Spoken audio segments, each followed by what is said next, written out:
The last of us episode 2 infected. Episode शुरू होता है जकार्ता इंडोनेशिया में, जहाँ हमें फंगस के इन्फेक्शन के ओरिजिन का पता चलता है। एक माइकोलॉजिस्ट एक ऑफिसर इस इन्फेक्शन के क्योर या वैक्सीन के बारे में पूछने पे बताती है कि फंगस का कोई क्योर नहीं है और एडवाइस करती है they should bomb the city with everyone in it to stop the infection from spreading। Ellie सो के उठती है और देखती है कि जोएल और टेस उससे दूर जाके बैठे हैं। एली उन्हें फिर से कहती है कि वो इन्फेक्टेड नहीं है और अगर उसे ट्रांसफॉर्म होना होता तो वो अब तक हो चुकी। टेस एली से पूछता है कि वो मैडलन के लिए इतनी इम्पोर्टेंट क्यों है। एली बताती है कि सिटी के वेस्ट साइड में फायरफ्लाइज का एक ग्रुप है विद सम डॉक्टर्स। मैडलन को उम्मीद है कि वो एली की यूनिटी का यूज करके उसके लिए एक क्योर बना सकती है। जोएल को इस पे बिल्कुल विश्वास नहीं है और कहता है कि हमने पहले भी कई बार सुना है लेकिन आज तक कुछ नहीं हुआ। कुछ ब्रेकफास्ट करने के बाद तीनों सिटी में बाहर निकलते हैं फायरफ्लाइज के अड्डे की तरफ। जोएल इस मिशन को लेकर बिल्कुल भी कन्विंस नहीं है और कहता है कि इससे कुछ नहीं होने वाला। और टेस को एली की बातों पे विश्वास है और उम्मीद भी है कि शायद क्योर बनाया जा सकता है। रास्ते में टेस एली से पूछती है कि वो इन्फेक्ट कैसे हुई। एली बताती है वो क्वारंटाइन जोन में अबैंडन्ड और एक रेस्ट्रिक्टेड मॉल में चली गई थी और एक इन्फेक्टेड ने उस पर अटैक कर दी। टेस के पूछने पर कि क्या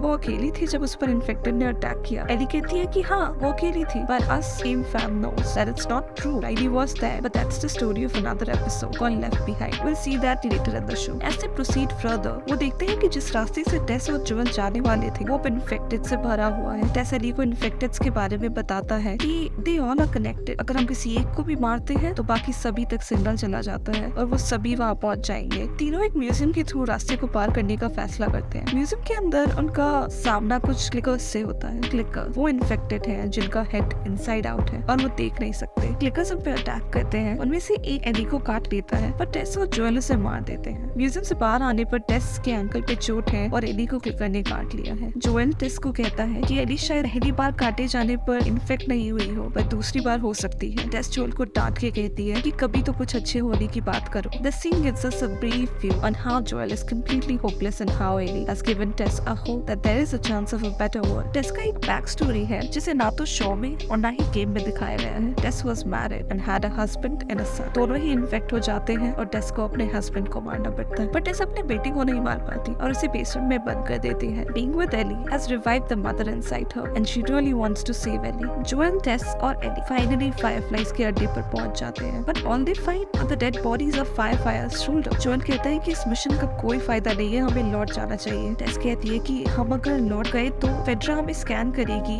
और एली के इन्फेक्टेड होने से उसे मार देंगे। जोएल फिर से वही बात कहता है कि एली को फिर से इन्फेक्टेड नहीं काटा है और वो इस बार नहीं बचेगी। टेस एली को अपना कट दिखाने के लिए कहती है जो कि अब अभी तक वैसा ही है और टेस रिवील करती है कि वो भी इन्फेक्टेड है और अपना इन्फेक्शन दिखा कि जोएल को बताती है कि एली और मुझे हम दोनों को एक ही टाइम बाइट किया गया था और टेस ट्रांसफॉर्म होने लगी है और एली को बाइट हील होने लगी है। Isn't it enough to convince you that Ellie is special and immune? तभी एक बड़ा हुआ फायरफ्लाई सोल्जर उठ पड़ता है। जोएल उसे मार देता है पर इसका सिग्नल दूसरे इन्फेक्टेड तक पहुंच जाता है और वो तेजी से उनकी तरफ आ रहे हैं। टेस वहाँ पड़े पेट्रोल बैरल्स को फ्लोर पे पलट देती है और जोएल को एली को लेकर जाने के लिए कहती है और कहती है save who you can save, by which Tess means that she has accepted her fate. Joel cannot save her but there is a girl who can save the world and Joel can save her, so save who can save। Joel Ellie को लेकर वहाँ से निकल जाता है। तभी infected building में घुस जाते हैं और जोएल को पीछा करने लगते हैं। टेस अपनी लाइटर से चलाने की कोशिश करती है पर वो लाइट अप नहीं हो रहा। तभी एक इन्फेक्टेड टेस की इन्फेक्शन को पहचान कर टेस की तरफ आता है। जल्दी सारे इन्फेक्टेड टेस की तरफ आते हैं और टेस भागती नहीं है because she still trying to light up the lighter. Infected Tess की कनेक्ट होकर टेस को फुल ट्रांसफॉर्म करने लगते हैं पर आखिर में लाइटर जल उठता है और टेस पूरे होड के साथ खुद को जला लेती है। जोएल और Ellie are outside of the building as they see the building blown up and we see in Joel's eyes कि जोएल एली को टेस की मौत का जिम्मेदार मानता है और आगे बढ़ जाता है और एली वही खड़ी है with tears in her eyes